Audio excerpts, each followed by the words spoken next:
Muy buenas noches con todos los participantes. Sean ustedes bienvenidos. Hemos aperturado nuestra aula virtual. Mientras esperamos que el resto de participantes se siga conectando, recordarles, por favor, que la calidad de la transmisión está relacionada con el Internet que cada uno de ustedes disponga para su conexión.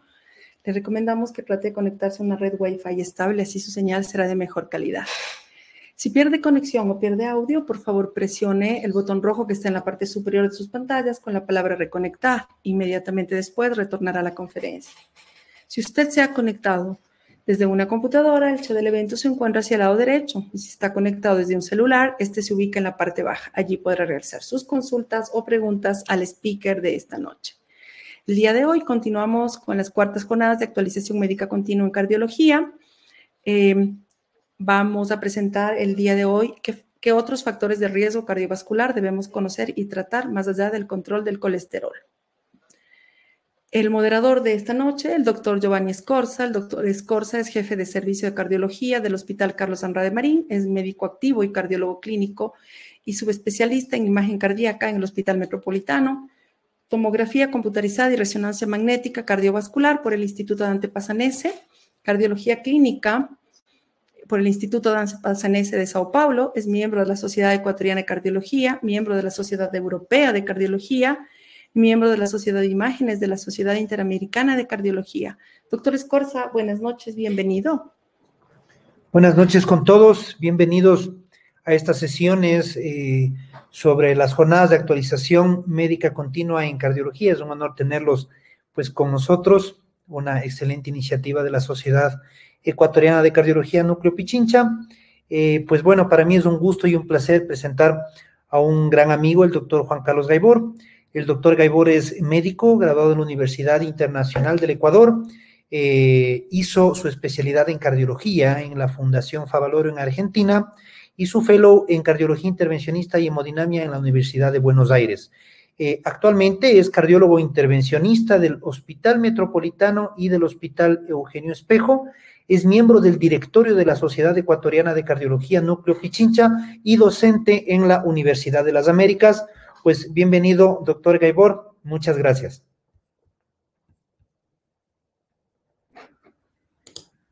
Hola, muy buenas noches. Muchísimas gracias, Giovanni, por tu presentación.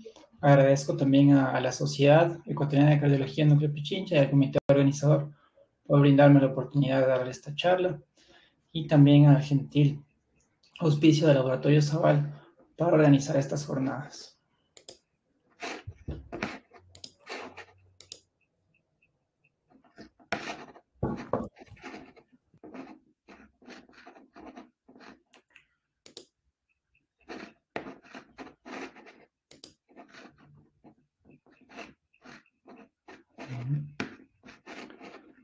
Abrir la presentación.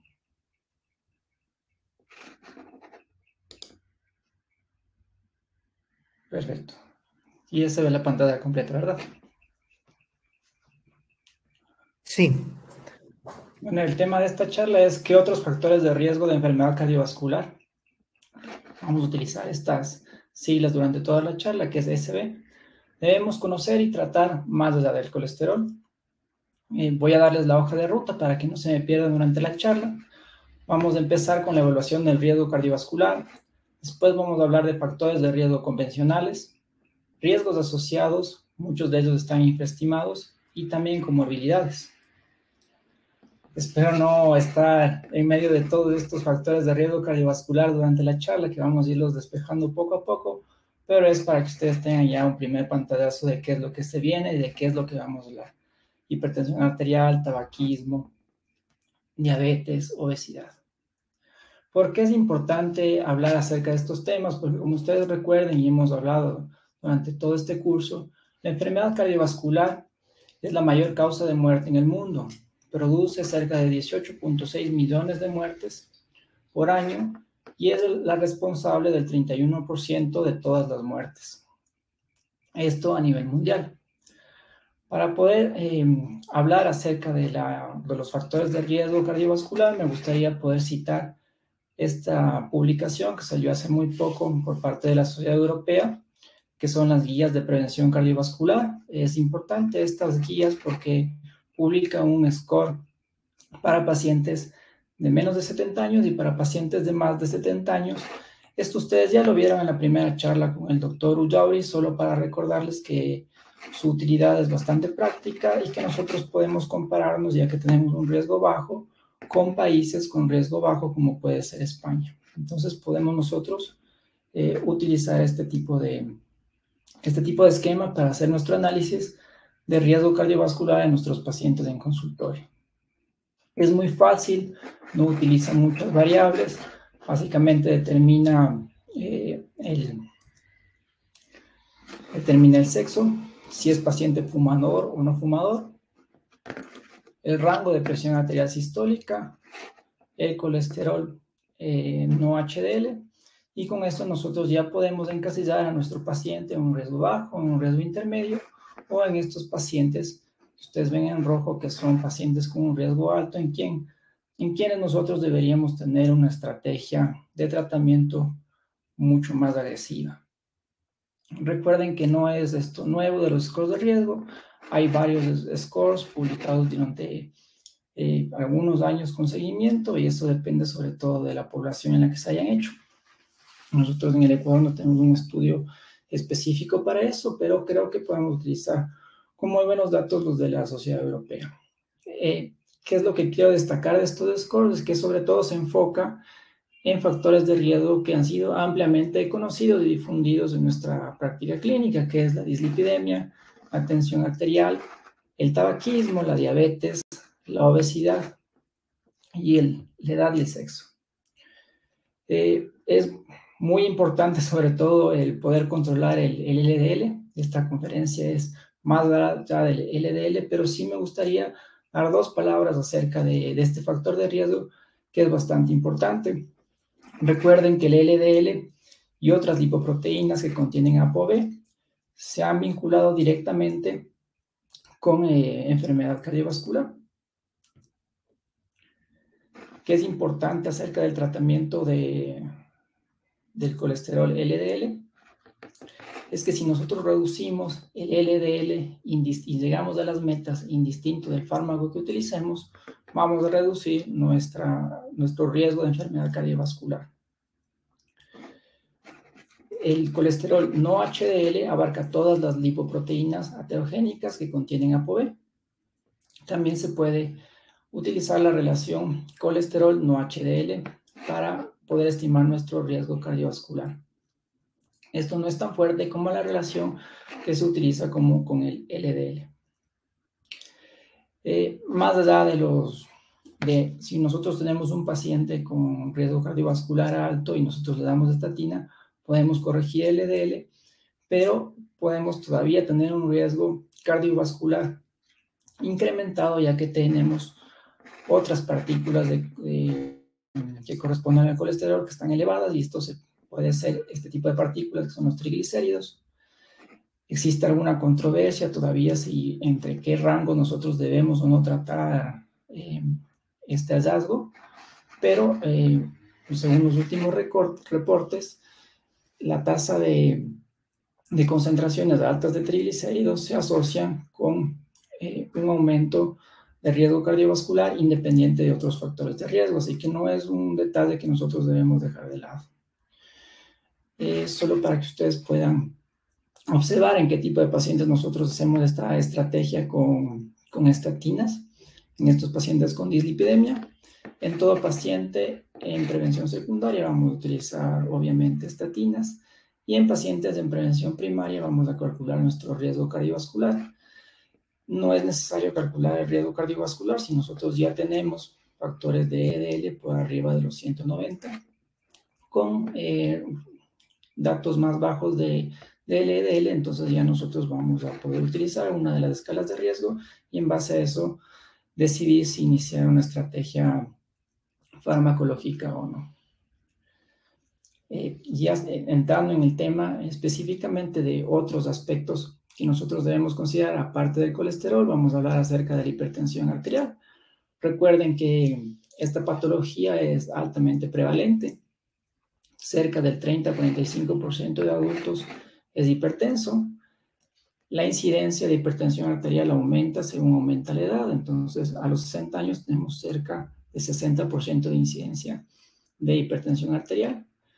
Es importante recordar que su diagnóstico y tratamiento siguen siendo subóptimos. Apenas la mitad de pacientes hipertensos son diagnosticados y la mitad de los pacientes que son diagnosticados están en tratamiento. Entonces, en general, a breves rasgos y depende de las poblaciones, cerca del 20% de pacientes hipertensos está en un tratamiento adecuado para su enfermedad. La hipertensión arterial conlleva a 9.4 millones de muertes por año. Y algo muy importante que destacar es cuáles son los rangos terapéuticos que nosotros debemos utilizar como meta cuando iniciamos con nuestro tratamiento antihipertensivo. La meta en la población general debe llegar a ser menos de 140/90.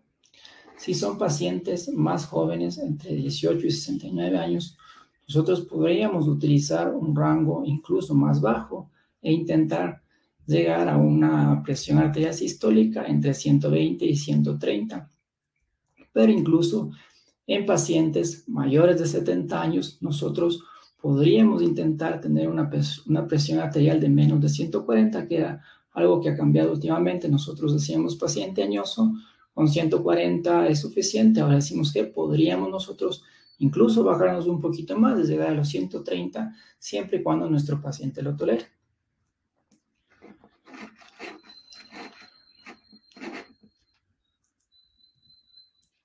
¿Y por qué es este cambio acerca de los rangos terapéuticos que nosotros debemos tener para nuestros pacientes? Este es un gráfico que en primera instancia ustedes se pueden perder, pero es muy fácil de seguir. Cada línea corresponde a un rango de edad, van de 5 en 5. Tenemos una línea que es de puntos y una línea continua. Cuando nosotros utilizamos una estrategia farmacológica efectiva y disminuimos en 5 milímetros de mercurio la tensión arterial sistólica, disminuimos, como ustedes pueden ver, entre 10 e incluso 20% la mortalidad cardiovascular. Es decir, en todos estos rangos de edad, nosotros tenemos un beneficio reduciendo apenas 5 milímetros de mercurio de presión arterial. Esto no se observa, y como ustedes pueden ver acá, que ya cruza el intervalo de confianza en pacientes mayores de 85, es decir, antes nosotros teníamos precaución a partir de los 70, ahora ya únicamente ya debemos nosotros tener un poquito más de precaución, es por arriba de los 85, y debemos todavía tener la prevención de tener un tratamiento un poquito más agresivo en pacientes de entre 70 a 85 años. Pasando de tema, vamos a hablar acerca del tabaquismo. Es el responsable del 50% de todas las muertes evitables, y la mitad de estas muertes se deben a enfermedad aterosclerótica. Un fumador tiene un 50% de probabilidad de morir debido al tabaquismo, y es importante destacar que un paciente que fuma tiene 10 años menos de vida que sus pares que no lo hacen. El riesgo de enfermedad cardiovascular en los fumadores de menos de 50 años es 5 veces mayor que en los no fumadores.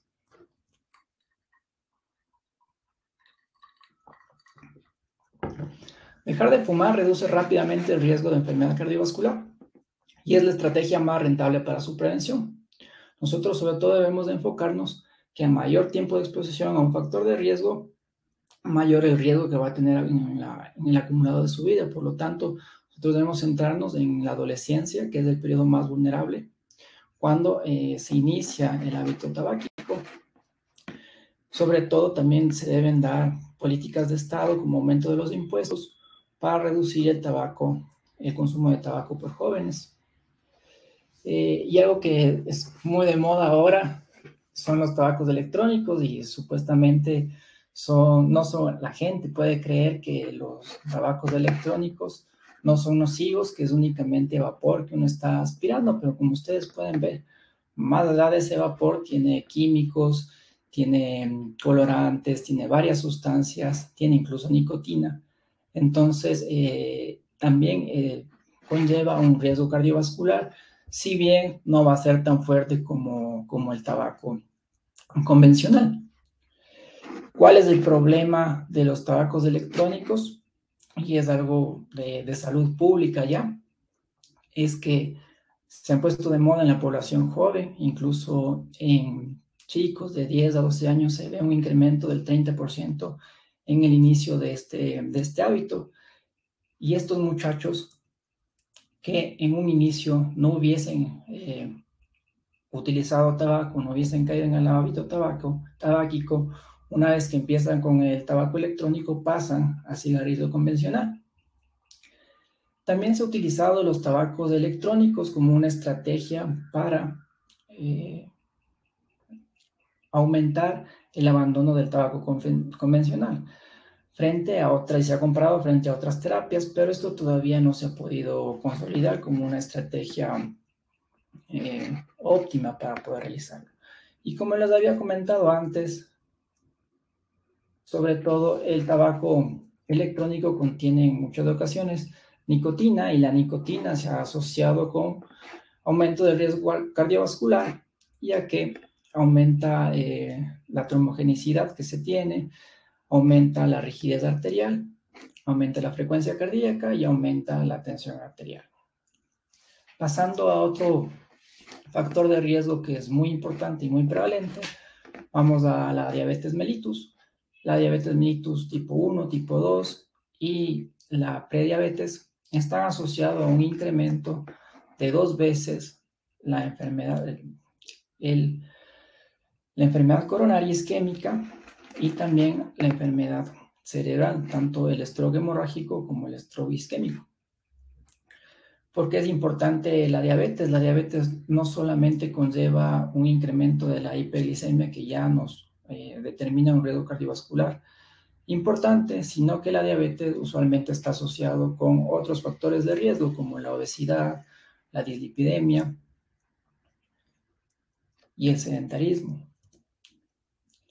¿Cuáles deben ser nuestros objetivos terapéuticos cuando estamos tratando la diabetes? Es tener en la población general menos del 7% de hemoglobina glicosilada, indicación 1A. En pacientes que son frágiles o adultos mayores, como les había explicado, el periodo que van a estar expuestos a ese factor de riesgo no va a ser tan alto, entonces podríamos ser un poco más permisivos y podríamos llegar incluso hasta 8% de hemoglobina glicosilada. Y en pacientes en que nosotros vemos que son jóvenes, que no son frágiles, que nosotros podemos utilizar una estrategia más agresiva sin caer en el peligro de la hipoglucemia, entonces podríamos incluso plantearnos una estrategia de hemoglobina glicosilada menor a 6.5. ¿Por qué es importante que nosotros tengamos un control óptimo de la hemoglobina glicosilada? Porque cada 1% de reducción de la hemoglobina glicosilada disminuye un 37% las complicaciones microvasculares. Y lo que nos interesa muchísimo más a nosotros que somos los cardiólogos, cada 1% de reducción en la hemoglobina glicosilada disminuye un 14% el infarto fatal y no fatal. Hablando ya un poco más acerca del Ecuador y ya saliéndonos de los factores de riesgo convencionales que habíamos hablado, vemos en estas cifras publicadas por la OMS que el consumo de tabaco ha disminuido, tanto en hombres como en mujeres. Nos sentimos muy orgullosos de eso, de que estamos haciendo bien las cosas. De igual forma, se empieza una tendencia a la disminución de pacientes hipertensos. Tenemos mejor controlados de nuestros pacientes, pero se viene esta nueva epidemia que es la obesidad. Ustedes pueden ver cómo se ha ido incrementando en los últimos años y cómo la proyección es la que siga creciendo. ¿Por qué vamos a tener nosotros esta epidemia de obesidad? Es porque obviamente antes teníamos una población que sobre todo se situaba en lugares rurales, pasa a las zonas urbanas, entonces aumenta el sedentarismo, utiliza más medios de transporte, se utilizan más máquinas, ya no se hacen trabajos manuales y sobre todo tenemos un acceso mucho más fácil a comida hipercalórica. Entonces esto nos aumenta nuestro índice de masa corporal y la obesidad, y sobre todo es importante que esto ya inicie en edades tempranas de la vida en los niños. ¿Qué es importante destacar en cuanto a la obesidad? Es que el incremento del índice de masa corporal conlleva un aumento lineal de la mortalidad cardiovascular. Cada que nosotros aumentemos nuestro índice de masa corporal, vamos a aumentar nuestro riesgo cardiovascular. Es importante destacar que esto tiene una curva J. La parte más baja de riesgo cardiovascular se sitúa entre 22 y 23 de índice, pero si también tenemos un paciente con índice de masa corporal muy bajo, son pacientes caquéticos, pueden tener alguna enfermedad crónica subyacente, entonces esos también van a tener una mortalidad más incrementada. Existe una paradoja de la obesidad. Sobre todo se puede dar en pacientes que tienen algún tipo de infección, entonces pacientes con obesidad se ha visto en ciertos reportes que podrían tener menos mortalidad en ciertas circunstancias, sobre todo porque tienen una reserva calórica mayor.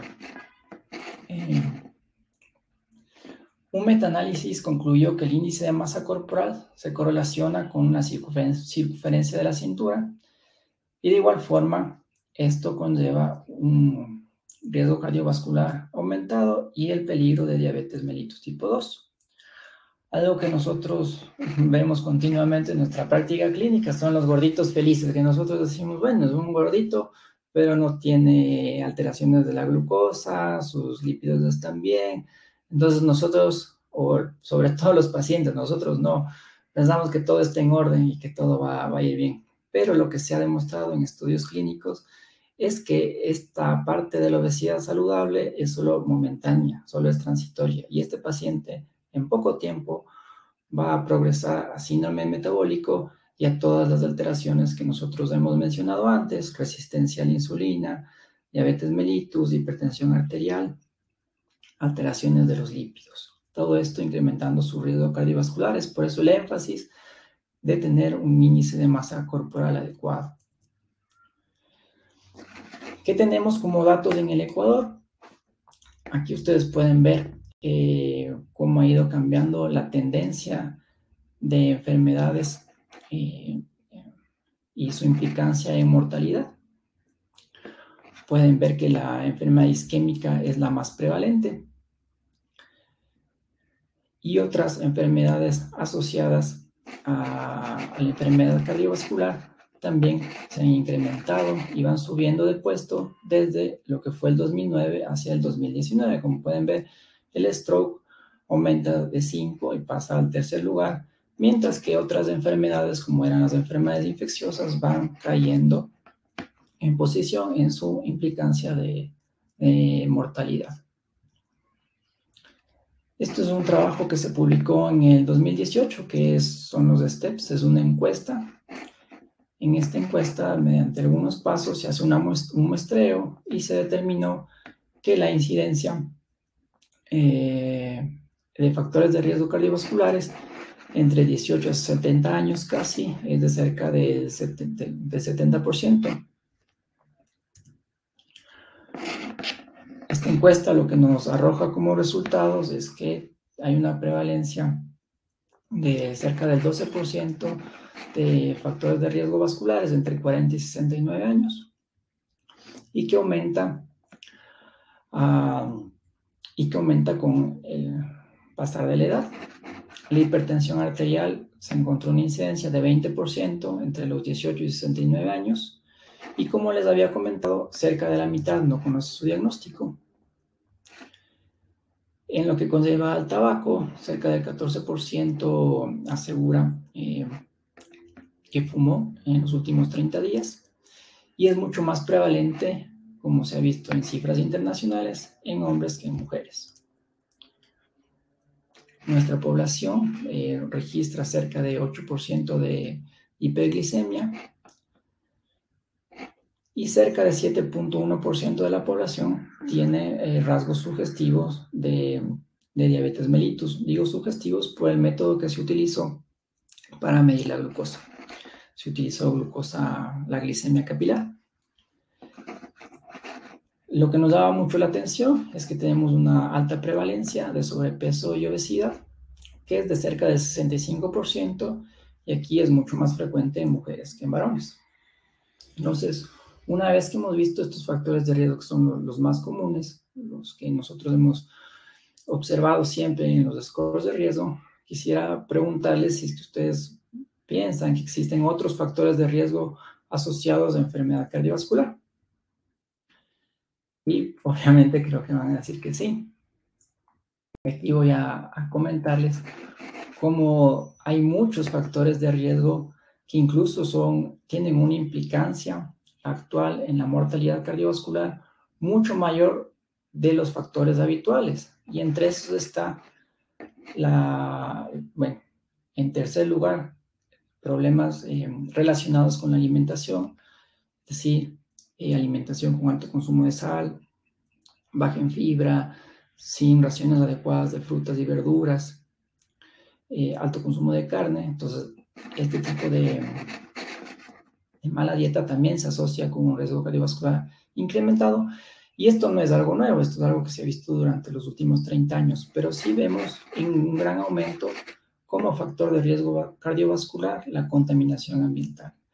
Miren ustedes que la contaminación ambiental tiene un peso en lo que es el monto total de enfermedad cardiovascular, incluso mayor que la glucosa alterada en ayunas, que la obesidad y que el colesterol, que es lo que habíamos hablado en primera instancia. Y con esto vamos a pasar a la primera pregunta que quiero que ustedes la respondan.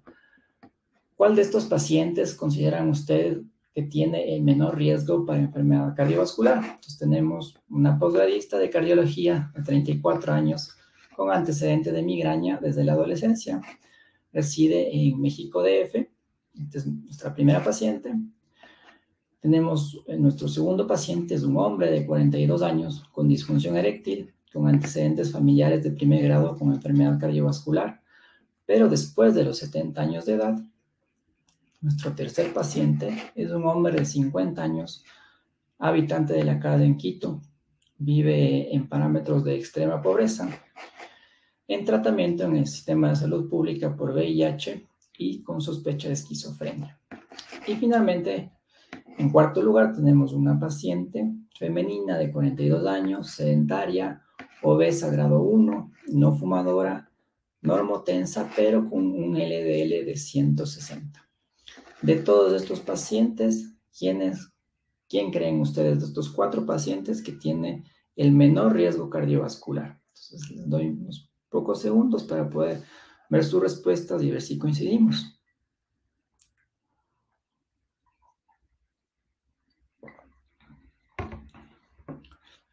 Vamos a ver si es que tenemos alguna respuesta.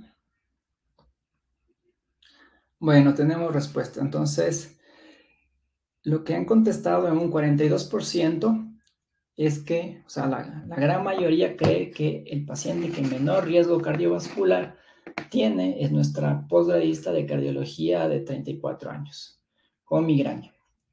Sobre todo creo que es porque es femenina, es joven, entonces creen que no tiene un riesgo cardiovascular elevado. ¿Cuál es la respuesta de esto? Es que no existen scores de riesgo para todos estos parámetros que yo les he comentado antes. Todos tienen alguna implicancia en lo que respecta a riesgo cardiovascular. El único paciente que nosotros tenemos dato para poder encasillarle un score de riesgo es nuestra última paciente, que tiene una cifra de colesterol que no es extremadamente alta, no ameritaría tratamiento con 160, es joven y es normotensa. Entonces, siguiendo nuestro algoritmo de la Sociedad Europea, con esos datos no nos da un riesgo cardiovascular alto. Los otros pacientes tenemos que saber qué es lo que vamos a hacer. ¿Y por qué es importante esto? Porque muchos factores de riesgo no están considerados en estos scores habituales. Por eso es que se ha visto que nosotros podemos identificarlos, pero para que nosotros los identifiquemos y podamos utilizarlos en nuestra práctica clínica, deben tener un impacto en la salud pública. Nosotros podemos eventualmente modificarlos y no debe existir evidencia de sesgos en la publicación. Entonces, entre estos riesgos asociados que muchas veces están subestimados está el tipo de dieta, factores psicosociales, factores de la etnia, fragilidad, antecedentes familiares, determinantes socioeconómicos, exposición ambiental y comorbilidades. En lo que respecta a la dieta, ustedes ampliamente conocen como dietas como la mediterránea se asocia a disminución de la presión arterial y disminución del riesgo cardiovascular.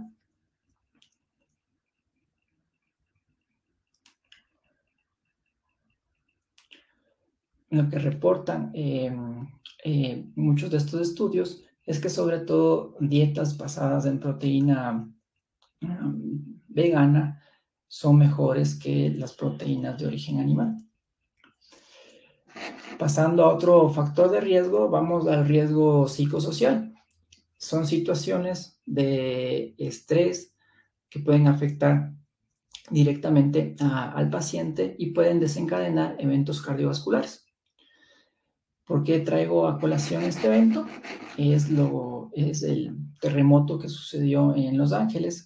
Ustedes pueden ver cómo fue la incidencia de muerte cardiovascular de forma bastante similar en los años 91, 92, 93, todo no tenía mayor variabilidad. Pero el día del terremoto, en el año 94, una situación de estrés absoluta casi que triplica la incidencia de eventos cardiovasculares, específicamente muerte súbita. Entonces, consideramos que el estrés es un factor desencadenante de eventos cardiovasculares. Eso en la parte aguda, pero también nosotros podemos hablar acerca de estrés crónico y vamos a enfocarnos en lo que es el riesgo psicosocial en pacientes que tengan, por ejemplo, insomnio, depresión y también cómo influye en el riesgo cardiovascular. Ustedes pueden ver con este tipo de antecedentes cómo nosotros vemos un aumento en la incidencia de riesgo cardiovascular. Y esto es multifactorial. Aquí específicamente en este cuadro quisiera por lo menos explicarles acerca de experiencias adversas en niños. Estos niños tienen episodios de ansiedad, tuvieron algún tipo de trauma, entonces tienen mayor propensión a también asociarse a otros factores de riesgo cardiovascular, como el tabaquismo, y esto aumenta su riesgo cardiovascular. ¿Por qué se incrementa el riesgo cardiovascular en un paciente que tiene algún tipo de problema psicosocial como la depresión? Es porque la depresión usualmente se correlaciona con cambios de la conducta. Un paciente deprimido tiene mucho más propensión a aumentar o acercarse al hábito tabáquico, va a hacer menos ejercicio, va a controlarse menos en su dieta, puede tener una pobre higiene bucal, va a ser menos adherente al tratamiento y va a tener trastornos del sueño. Entonces, esto en lo que se refiere a cambios conductuales, y estos cambios conductuales se asocian y se potencian con mecanismos fisiológicos que conllevan a incremento cardiovascular. ¿Y cuáles son esos cambios fisiológicos que nosotros vemos en un paciente con estrés? Un paciente con estrés tiene trastornos a nivel de la coagulación, con disminución o con alteración de su fibrinolisis, tiene un estado proinflamatorio, tiene disfunción endotelial por estos mecanismos que yo les digo, asociados también o potenciados por sus cambios conductuales. Son pacientes que tienen aumento del cortisol y tienen una disregulación hipotálamo-hipotuitaria. Por lo tanto, se correlacionan con un aumento de hipertensión arterial y con una alteración en el metabolismo de la glucosa. Entonces, todo esto es un círculo vicioso que nos conlleva a un aumento del riesgo de la enfermedad cardiovascular. La etnia también se ha determinado que ciertas poblaciones, como por ejemplo gente de Asia, tienen un riesgo incrementado de enfermedad cardiovascular. Afortunadamente algo tenía que agregarnos positivos a nosotros, entonces como habíamos comentado antes, no estamos entre las etnias con mayor propensión a enfermedad cardiovascular. También es importante destacar la fragilidad. Pacientes frágiles, viejitos, tienen mucho más riesgo cardiovascular por el hecho únicamente de ser frágil. En lo que corresponde a la historia familiar, es un indicador simple, sin costo, que nosotros utilizamos, solamente es a nivel de un cuestionario. Nos puede ayudar a sospechar que existe un componente genético. Es un factor de riesgo independiente. De lo que usualmente nosotros hacemos es preguntarle a nuestro paciente si tiene un familiar con antecedente de infarto o accidente cerebrovascular que ha tenido su enfermedad cuando sea joven, es decir, menos de 45 años de hombre, menos de 65 de mujer. Es lo que usualmente hacemos.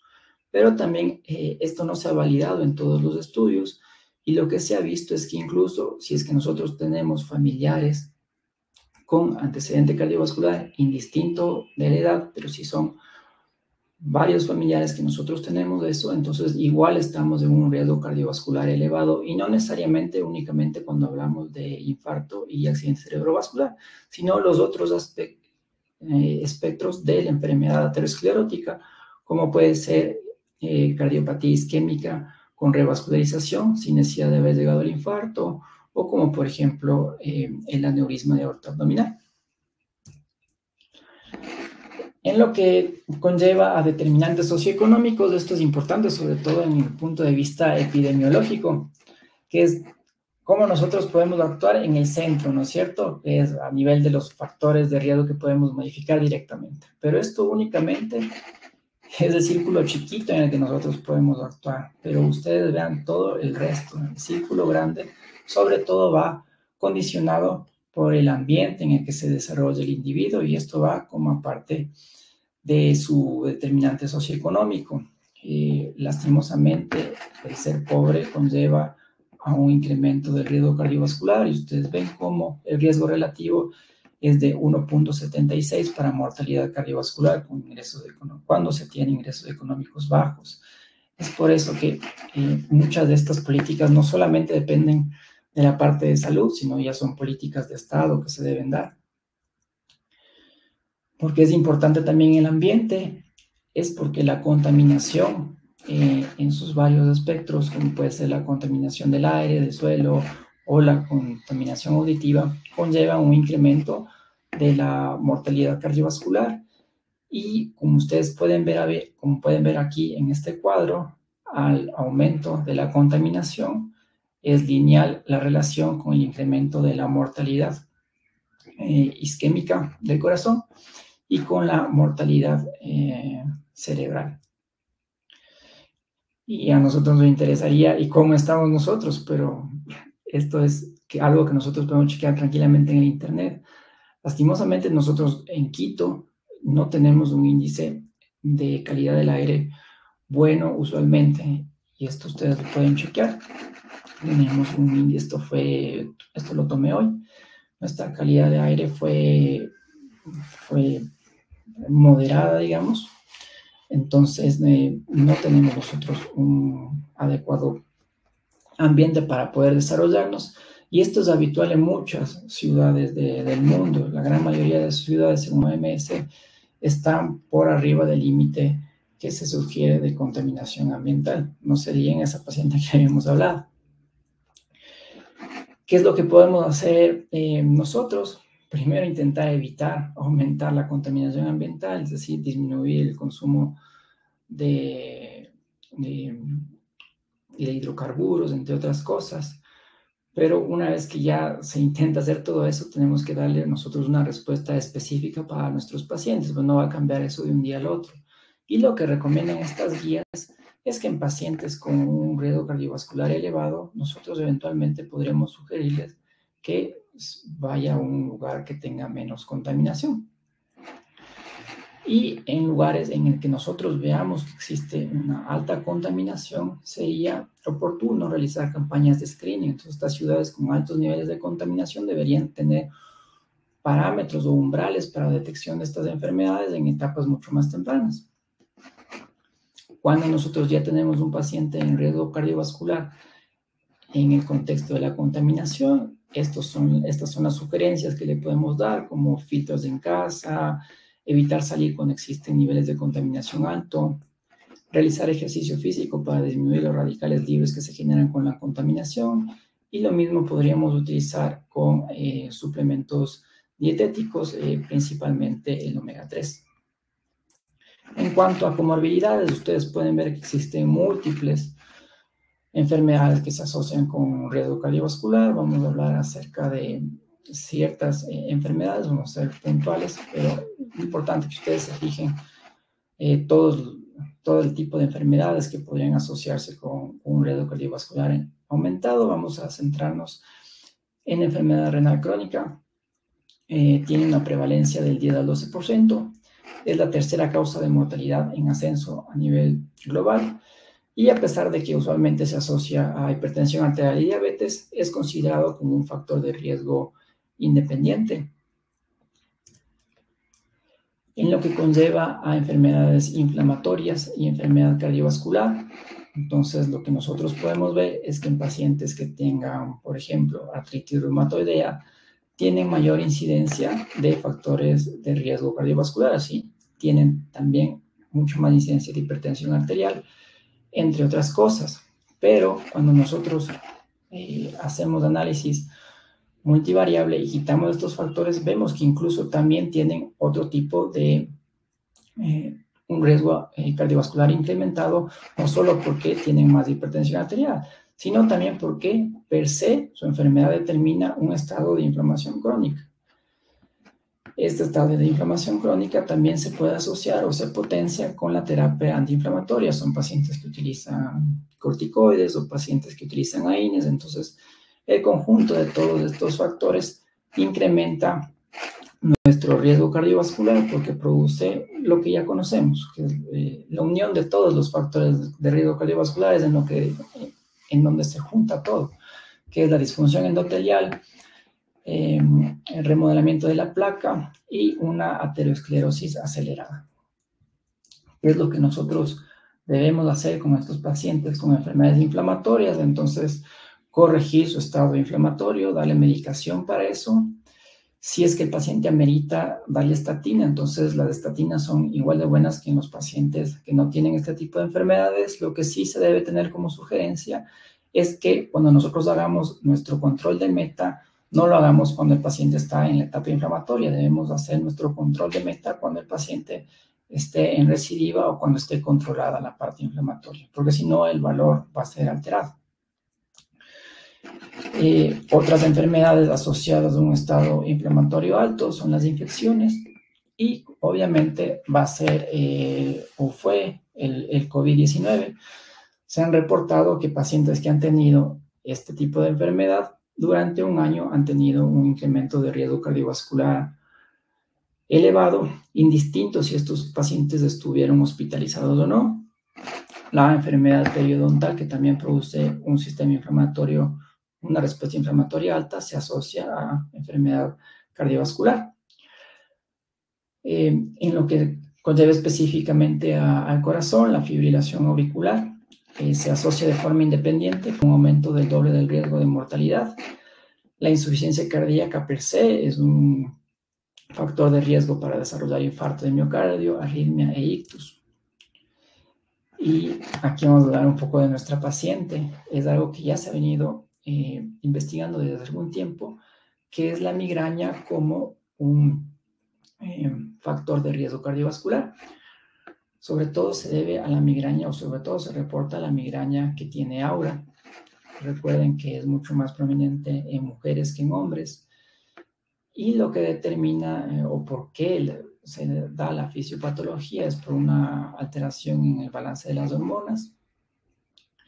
Son pacientes que tienen incremento de factores de riesgo cardiovascular frente a la población que no tiene migrañas, pero cuando se hace el análisis quitando esto y ajustando, se ve que incluso mantienen ese riesgo cardiovascular individual por otro tipo de factores, como puede ser una inflamación sistémica, es una enfermedad crónica.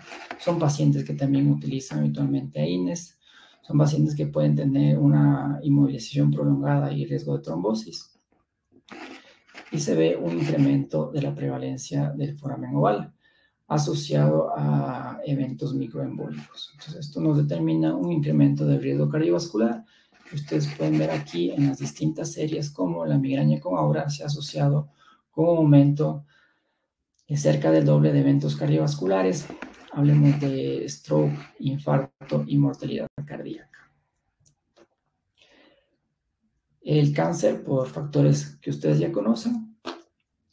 Enfermedades respiratorias, de igual forma, el EPOC, el SAUS y la disminución incluso del sueño se asocian a un incremento del riesgo cardiovascular. Y aquí es un dato un poco curioso, es la disfunción eréctil. Recuerden que la disfunción eréctil tiene una prevalencia importante, cerca del 40% de los hombres mayores de 40 años la tienen. Cuando nosotros vemos un paciente con disfunción eréctil, tiene el doble de incidencia de hipertensión arterial versus la gente que no tiene este tipo de enfermedad.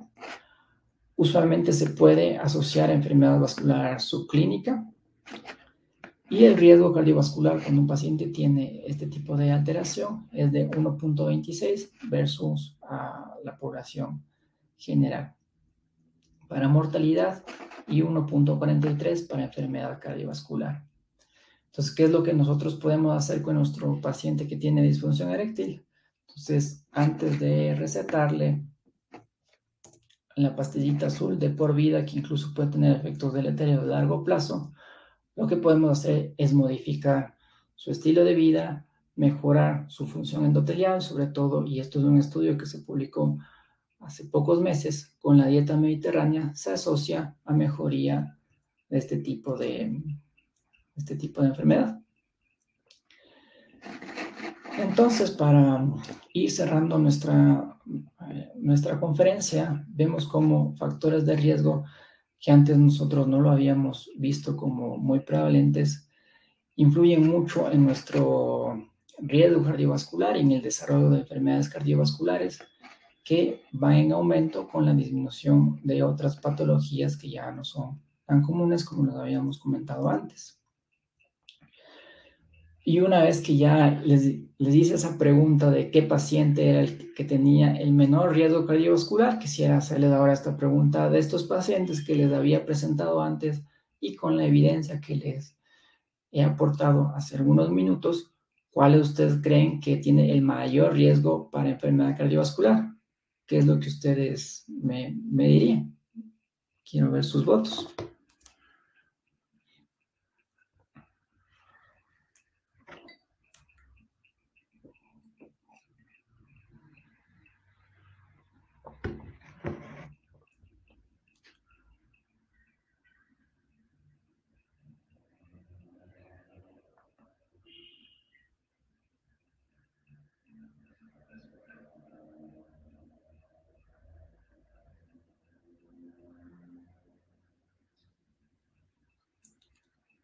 Se demora un poquito. Está media cerca, están empatadas. El riesgo cardiovascular mayor nos da para este paciente de 42 años, similar a este hombre de 50 años. O sea, la respuesta en verdad no la sé. A esta paciente yo le puedo calcular su riesgo cardiovascular. A los otros pacientes tienen múltiples factores de riesgo cardiovascular que de forma independiente le conllevan la probabilidad de desarrollar una enfermedad cardiovascular grave, pero no puedo yo calcular su riesgo haciendo sumatoria de ellos. Sin duda, este hombre de 50 años en condición extrema de pobreza, entonces ya per se tiene un riesgo de 1.7 de enfermedad cardiovascular, y sobre todo lo que a nosotros nos va a llamar la atención es que tiene una enfermedad inflamatoria sistémica, que es este VIH, entonces va a tener obviamente una alteración de su función endotelial, y si a eso le aumentamos su trastorno psicosocial, yo apuntaría que este hombre es el que más tiene como factor, que más riesgo tiene a futuro de tener algún tipo de evento cardiovascular, pero eso ya va a depender de cada uno de nosotros. Como conclusiones, aunque existen avances en la disminución de la mortalidad cardiovascular, apenas en el 1% de pacientes que nosotros vemos obtenemos que tengan un estilo de vida saludable con los 7 parámetros que ustedes le conocen, únicamente para mencionar algunos, control de la presión, control del peso, actividad física, entre otras. Como ustedes vieron en la charla, es importante identificar otros factores no convencionales que no ingresan en los scores de riesgo, porque nosotros eventualmente podemos mejorar en ciertos aspectos. La enfermedad cardiovascular requiere de un amplio enfoque en base a la promoción de conductas saludables de por vida. Sobre todo nosotros debemos hacer aquí prevención primordial. Vemos que existe este incremento en los índices de obesidad. Eso nosotros debemos sobre todo intentar controlar en edades tempranas. El gobierno debe intentar hacer políticas para disminuir el acceso que tienen los jóvenes hacia el tabaco o hacia los tabacos electrónicos que pueden aumentar el índice de consumo del tabaco convencional. Y sobre todo también se deben dar políticas de salud para disminuir asuntos como la contaminación ambiental. Desde nuestra parte como médicos debemos hacer promoción, hacer screening en pacientes, como se había comentado, que puedan tener un riesgo cardiovascular aumentado, y debemos sobre todo alentar a que nuestros pacientes cumplan las metas y no tengamos únicamente 1% de pacientes que conlleva lo que nosotros estamos prescribiendo. Eso es. Muchísimas gracias por su atención.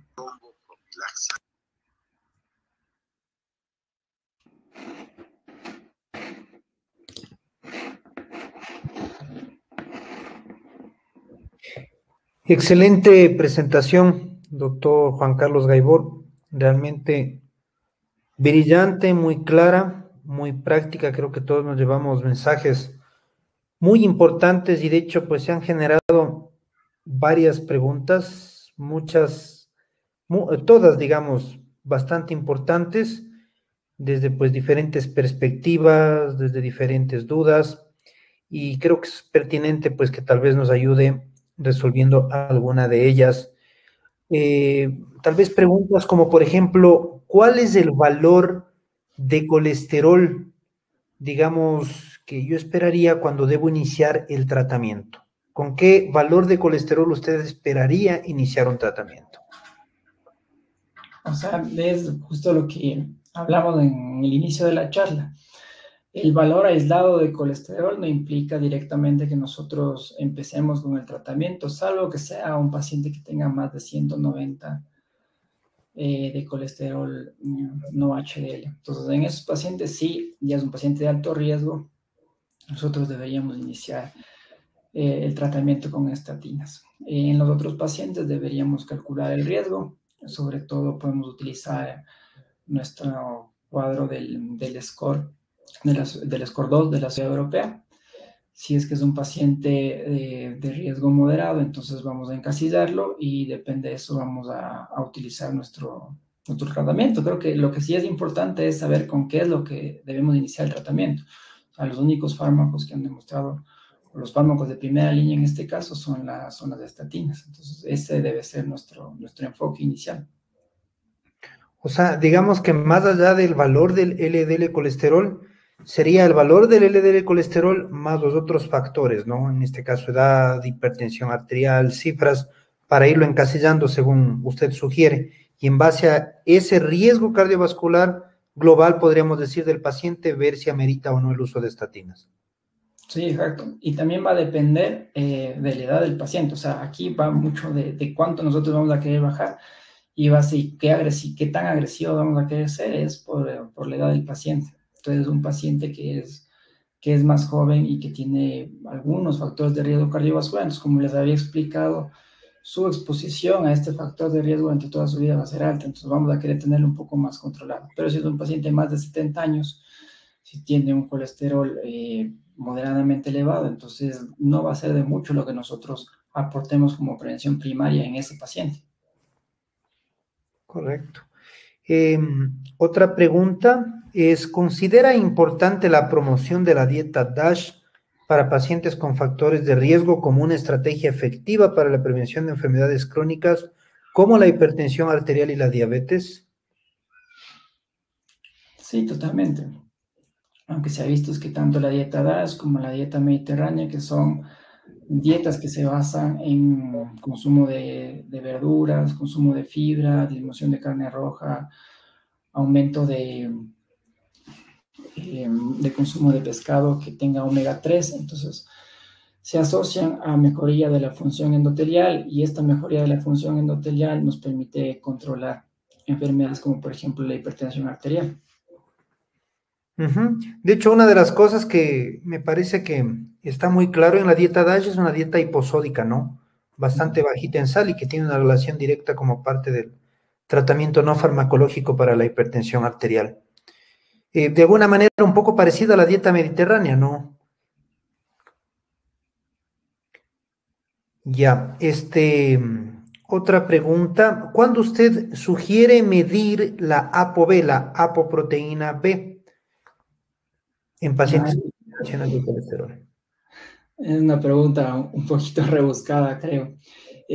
Usualmente los scores de riesgo están dados con LDL y con colesterol no HDL. Eso es lo que se utiliza en la práctica clínica y lo que tenemos a mano en la mayor cantidad de centros. ¿En qué pacientes se podría medir la ApoB? Creo que podría ser en pacientes con un riesgo cardiovascular alto. Se debería medir tal vez una vez en la vida, tener ese dato. Y también se podría medir la ApoB en pacientes que sean diabéticos, que tengan un síndrome metabólico, que tengan un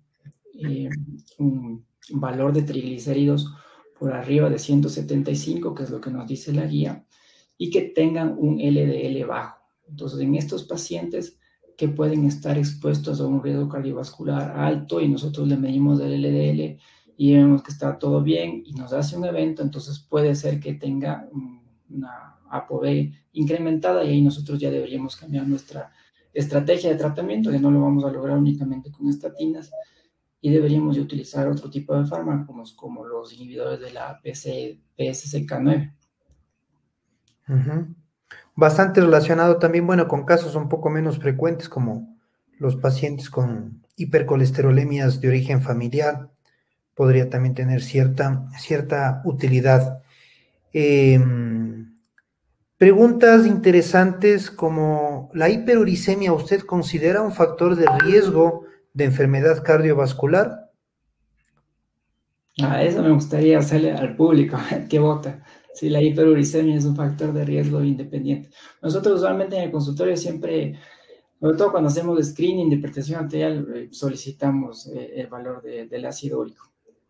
Es algo muy controversial, no se ha podido determinar que el ácido úrico per se incremente el riesgo cardiovascular, porque se ve que pacientes con hiperuricemia usualmente son pacientes hipertensos o que tienen ya algún grado de enfermedad renal. Entonces, a veces no se puede determinar bien qué es primero el huevo o la gallina en ese contexto. Lo que sí está determinado es que nosotros debemos tratar, y es lo que nos recomienda el OULAR, cuando tenemos cifras por arriba de 8, pero debemos tratar no por el riesgo cardiovascular, sino para disminuir, para prevenir el desarrollo y tratar la artritis gotósica. En ese contexto es que se hace, pero no, hasta ahora no se puede determinar como la hiperuricemia un factor de riesgo aislado para riesgo cardiovascular, y por eso es que no lo vemos nosotros en esos scores de riesgo. Sí, hay muchas tendencias donde pues, digamos, se recomienda tratar de manejar niveles de ácido úrico pues adecuados, inclusive en esos pacientes precisamente como tú lo mencionas, con un perfil de riesgo cardiovascular elevado, se sugiere inclusive tratar, en el caso de que se requiera dar un poco de terapia farmacológica, aparte de las medidas no farmacológicas, por el tema de cierto grado de atribución de riesgo, de aumento de riesgo cardiovascular. Más igual estaría completamente de acuerdo con la respuesta. Y para terminar, pues una última pregunta. Por tema de tiempo hay algunas preguntas interesantes. ¿Al paciente diabético recomienda el uso de estatinas de por vida, aún con un perfil lipídico normal? Eso por un lado, creo que son dos preguntas. ¿Y el uso de ezetimibe, hay alguna contraindicación? Sí, una pregunta parecida ya se hizo en el primer programa de esto. Y la verdad es que es muy raro que un paciente diabético tenga un perfil lipídico normal. Entonces, nosotros siempre vamos a evaluar el riesgo y en base a ese riesgo vamos a iniciar la estatina. Como les había comentado, el tipo de estatina que nosotros utilicemos va a depender del paciente, el grado de colesterol inicial que tenga y el riesgo cardiovascular. En base a eso podemos utilizar estatinas de baja potencia o podemos utilizar estatinas de alta potencia, pero con una dosis más baja. Y cuando nosotros debemos añadir el ezetimibe, lo que nos dicen las guías clínicas es que cuando no se ha logrado la meta terapéutica con la dosis máxima de estatina, entonces ahí nosotros podríamos añadirle el ezetimibe.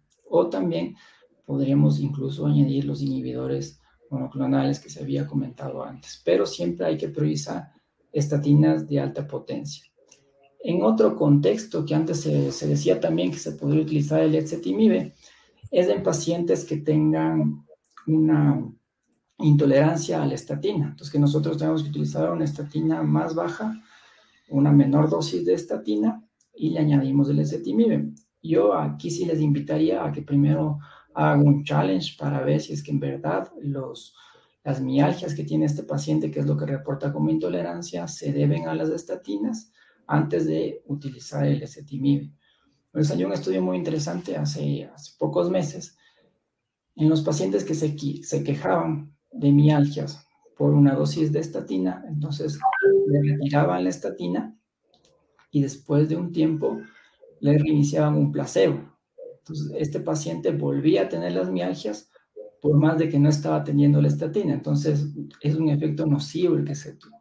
Entonces creo que primero hay que estar seguros de qué es lo que estamos haciendo y por lo general la estatina se tolera bien. Entonces yo creo que ese sería el contexto. Correcto. Muchas gracias. Bueno, sin más, agradecer pues la presencia de todos. Creo que ha sido extremadamente enriquecedora la charla. Creo que todos hemos aprendido muchas cosas nuevas. Y pues nada, simplemente recordar que la medicina más importante siempre es la medicina preventiva. Muchas gracias, doctor Gaibor. Muchas gracias a la Sociedad Ecuatoriana de Cardiología, a Zabal y a la Universidad de las Américas. Una buena noche con todos. Muchísimas gracias. Un abrazo para todos.